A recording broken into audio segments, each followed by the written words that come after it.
Les bendiga y sean bienvenidos a Logos Devocionales Tiempo con Dios. Es un gusto, una alegría que juntos podamos llevar a cabo este estudio diario. Hoy miércoles 21 de agosto. Hoy lleva por título Renovados en Él, estando en Primera de Tesalonicenses 2 del 1 al 12. Así dice la palabra del Señor. Porque vosotros mismos sabéis, hermanos, que nuestra visita a vosotros no resultó vana, pues habiendo antes padecido y sido ultrajados en Filipos, como sabéis, tuvimos de nuevo en nuestro Dios para anunciaros el Evangelio de Dios en medio de gran oposición, porque nuestra exhortación no procedió de error ni de impureza, ni fue por engaño, sino que según fuimos aprobados por Dios para que se nos confiese el Evangelio, así hablamos, no como para agradar a los hombres, sino a Dios, que prueba nuestros corazones, porque nunca usamos palabras de lisonjeras, como sabéis, ni encubrimos avaricia. Dios es testigo, ni buscamos gloria de los hombres, ni de vosotros, ni de otros, aunque podíamos seros carga como apóstoles de Cristo. Antes fuimos tiernos entre vosotros, como la nodriza que cuida con ternura a sus propios hijos. Tan grande es nuestro afecto por vosotros que hubiéramos querido entregaros no solo el Evangelio de Dios, sino también nuestras propias vidas, porque habéis llegado a sernos muy queridos. Porque os acordáis, hermanos, de nuestro trabajo y fatiga, como trabajando de noche y de día para no ser gravosos a ninguno de vosotros, os predicamos el Evangelio de Dios. Vosotros sois testigos y Dios también de cuán santa, justa e irreprensiblemente nos comportamos con vosotros los creyentes, así como también sabéis de qué modo como el Padre a sus hijos exhortábamos y consolábamos a cada uno de vosotros, y os encargábamos que anduvieseis como es digno de Dios que os llamó a su reino y gloria, renovados en él.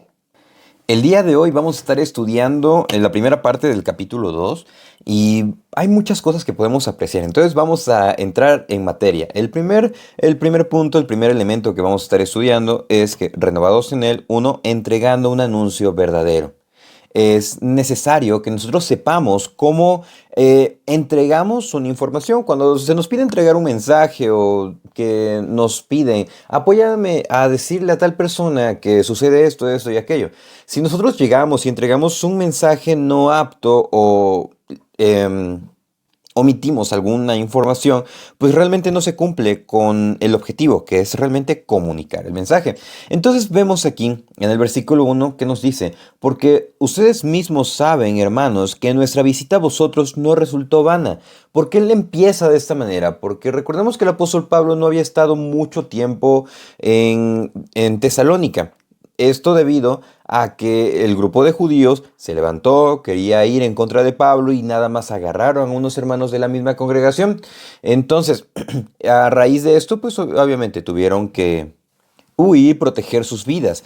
Pero el tiempo que ellos estuvieron fue bastante importante, porque a pesar de que fue un tiempo corto, ellos tuvieron un mayor impacto y lo más importante, conocieron, creyeron en el Evangelio y persistían en el Evangelio. Es por eso que dice, nuestra visita a vosotros no resultó vana. ¿Cuántas veces nosotros nos comunicamos con muchas personas? Eso es muy obvio. Nos comunicamos con personas, pero realmente impactamos a través del testimonio predicando el Evangelio. Que aunque sea un tiempo corto, ¿realmente ellos conocen el Evangelio a través de nosotros? Es una pregunta que hasta a mí me hace reflexionar y decir, ok, ¿realmente me estoy comportando como es digno de ser creyente? ¿O estoy como que todavía necesito evaluar mi forma de ser? Eso lleva al versículo 2, que dice, pues habiendo antes padecido y sido ultrajados en Filipos, como sabéis, el contexto rápido de esto es que ellos estaban en Filipos y la mujer adivina que les decía, estos son siervos del Dios viviente. Pablo, cansado de ella, le dijo, espíritu de adivinación, sal de esta mujer. Los varones que eran supuestamente acreedores, dueños de esta mujer adivina, pues al ver que no iban a recibir ganancias, encarcelaron a Pablo y Silas y pues estuvieron en la cárcel, ellos oraron y Dios los liberó. Y es ahí donde se convierte el carcelero. Pero ellos, a pesar de este suceso tan trágico que podemos ver, físicamente trágico, pero gracias a Dios se pudo compartir la verdad, ellos dicen, tuvimos de nuevo en nuestro Dios para anunciarles el Evangelio. Entonces no se trata de nosotros, sino que es Dios en su misericordia quien nos fortalece y quien nos direcciona para compartir el Evangelio. Versículo 3, porque nuestra exhortación no procedió de error ni de impureza, ni fue por engaño. Lo que ellos estaban hablando, la corrección a través del Evangelio, el entender que nosotros somos pecadores y que necesitamos un Salvador, eso no es nada impuro, no es nada de engaño, como los judíos habían propiciado un juicio en contra de esos creyentes. No fue ni impuro ni ni de engaño, versículo 4, sino que según fuimos aprobados por Dios para que se nos confiase el Evangelio. Prácticamente está diciendo, Dios nos seleccionó para que podamos compartir el Evangelio a ustedes. Prácticamente Dios nos está respaldando. No hay nada en nosotros realmente que busque gloriarse. Y continúa el versículo 5. Así hablamos, no como para agradar a los hombres, sino a Dios que prueba nuestros corazones. Cada que predicamos el Evangelio, en este caso, en mi caso, cada que comparto este devocional, no es para decir, pues aquí estoy, que sé mucho, y realmente así no es. No se trata de que si he leído la Biblia lo suficiente y para decir, es que tú, hermano, tú no sabes, tú debes de humillarte, ese es actuar de forma arrogante, no, sino que nuestro actuar, nuestro compartir, incluso nosotros que tenemos la oportunidad de compartir un devocional, no es para agradar a los hombres ni para sentirnos superiores, sino que realmente es para agradar a Dios. ¿Con qué intención nosotros compartimos el Evangelio? ¿Con qué intención nosotros predicamos?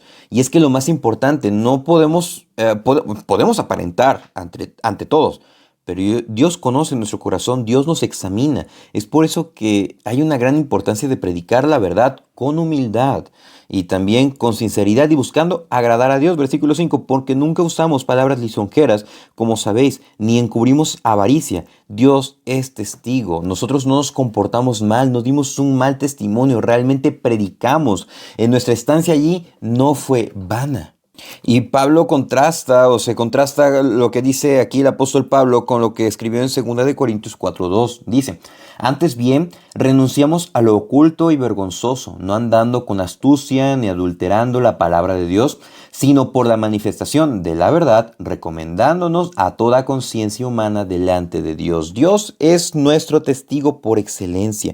Y si andamos bien ante Él, realmente lo que hagamos va a ser algo bueno, porque buscamos glorificar a Dios. Eso lleva al segundo punto, renovados en Él, 2, practicando el amor. Versículo 6, ni buscamos gloria de los hombres, ni de vosotros, ni de otros, aunque podríamos seros carga como apóstoles de Cristo. Aquí Pablo enfatiza, nosotros no buscamos nuestra gloria, realmente ni la de otros, sino que nosotros compartimos genuinamente el Evangelio. Y es más, nosotros tenemos un puesto de autoridad. El apóstol Pablo, junto con los 11 discípulos del Señor Jesús, ellos fueron puestos como los apóstoles. Y después Timoteo y Silas, ellos eran mensajeros, en la otra connotación de la palabra apóstol. No obstante, ellos dicen, pues nosotros como dirigentes de la iglesia podríamos realmente como que imponer, pero no es la intención, no debe de ser el objetivo. Versículo 7. Antes fuimos tiernos entre vosotros como la nodriza que cuida con ternura a sus propios hijos. Tan grande es nuestro afecto por vosotros que hubiéramos querido entregaros no solo el Evangelio de Dios. Realmente él dice, nuestro afecto, el cuidado con lo que nosotros predicamos, fue como la preocupación de una madre por sus hijos. Los hermanos que nos escuchan, las hermanas que nos escuchan, que son padres, que son madres, ustedes saben realmente cómo es el afecto fraternal, paternal, mejor dicho, es la expresión. Cómo cuidar a sus hijos, cómo procurar su bien. Y un hijo realmente, cuando va creciendo, entiende el sacrificio, el amor tan sacrificial que los padres llevan a cabo y que es algo muy hermoso y es algo loable. Entonces, con esta expresión el apóstol Pablo dice, nosotros los cuidamos, nos preocupamos realmente y les predicamos el Evangelio. Es más, nuestro afecto es muy grande que no solamente les entregamos el Evangelio, sino que también nuestras propias vidas nos hubiera sido posible. Si nos hubiera sido posible, lo hubiéramos entregado. Y es que el amor que Dios pone en nosotros hacia nuestros creyentes, esa misericordia que pone Dios en nosotros hacia los no creyentes, es un amor sacrificial. Primera de Juan 3:16 dice, en esto hemos conocido el amor en que Él puso su vida por nosotros. También nosotros debemos poner nuestras vidas por los hermanos. Versículo 18, hijitos míos, no amemos de palabra ni de hecho, sino de verdad y en verdad. Y en esto conocemos que somos de la verdad y aseguraremos nuestros corazones delante de Él. El amor de Dios, como dice ese canto para niños, el amor de Dios es maravilloso y tan grande que nosotros no lo podemos comprender. Y esa que va más allá de nuestra comprensión también implica un amor sacrificial. Y es lo que Pablo estaba diciendo a ellos. Si ustedes hubiesen padecido de mal, nosotros hubiéramos estado ahí presentes. ¿Por qué? Porque el amor que Dios nos pide hacia nuestros hermanos creyentes es un amor sacrificial. El amor que Dios nos demanda para compartir el Evangelio es un amor sacrificial. Realmente sí, porque estamos entregando tiempo, estamos entregando fuerzas, estamos entregando esfuerzo también, y a pesar de cómo nos empiecen a tratar, tenemos la experiencia narrativa de Pablo en Filipos. De manera que si nosotros somos renovados en Él, vamos a tener un cambio al predicar la palabra, un cambio en nuestra práctica del amor y también un cambio número 3 en un actuar sabio, actuando sabiamente. Y aquí me gustaría empezar a culminar con una pregunta. ¿Cómo es mi comportamiento con otros creyentes? ¿Cómo es mi comportamiento con personas que no son creyentes? Versículo 9 dice, porque os acordáis, hermanos, de nuestro trabajo y fatiga, como trabajando de noche y de día, para no ser gravosos a ninguno de vosotros, os predicamos el Evangelio. El tiempo que Pablo estuvo ahí fue muy corto, pero no fue gravoso para ellos. Es más, la iglesia de Filipos le envió en 2 ocasiones una ofrenda para que Pablo siguiese predicando, pero también Pablo, Silas y Timoteo estuvieron trabajando, dieron testimonio de que no fueron holgazanes. Versículo 10, vosotros sois testigos y Dios también de cuán santa, justa e irreprensible nos comportamos con vosotros los creyentes. ¿Cómo es nuestro comportamiento? Este versículo debería definitivamente retumbar en nosotros si nos estamos comportando de manera santa, de manera justa y de manera irreprensible. Sé que no somos perfectos, pero Dios nos ayuda a saber en qué áreas estamos fallando, lo que se llama como las áreas de oportunidad en las cuales nosotros podemos mejorar y cambiar. Pero no por nuestras fuerzas, sino sustentados en la palabra de Dios. ¿Estoy actuando con una justicia bíblica? ¿Estoy actuando en santidad? ¿Realmente estoy alejándome del pecado? ¿O qué estoy haciendo? Versículo 11.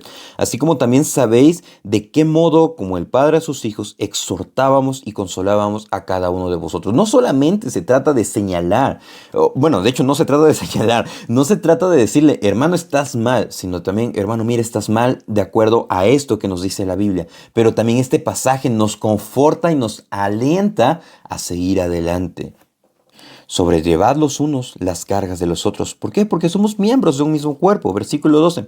Y os encargábamos que anduvieseis como es digno de Dios que os llamó a su reino y gloria. ¿Realmente buscamos glorificar a Dios o todavía estamos luchando con el pecado? Si estamos siendo renovados en Él, sabemos que esto es un proceso y ese proceso va a ser terminado hasta que estemos en la presencia de Dios. Pero en ese proceso de renovación, de regeneración, debemos de saber si estamos entregando el anuncio verdadero del Evangelio o nos estamos gloriando, y debemos de cambiar eso. Si estamos practicando el amor o estamos siendo egoístas y orgullosos, y si también estamos actuando sabiamente y si estamos actuando de manera santa, justa, irreprensible, viviendo en santidad, exhortando, teniendo misericordia, consolando a nuestros hermanos y andando como es digno de Dios. ¿Por qué? Porque Él nos llamó a su gloria. Muchísimas gracias por acompañarnos en el estudio devocional el día de hoy, deseando que haya sido de edificación esta palabra, que puedan escribirnos y que puedan dejarnos si tienen alguna petición. Con gusto podemos apoyarles en oración, que nos pongan qué enseñanza les ha dejado estos devocionales. E inclusive también, si gustan escribirnos de dónde nos escuchan y saber desde qué parte cada uno de ustedes, mis amados hermanos, nos estamos empezando a conocer mediante estos medios y mediante la palabra de Dios. Que el Señor sea bendiciéndolos, y si Dios nos presta vida, el día de mañana continuaremos el estudio devocional. Saludos.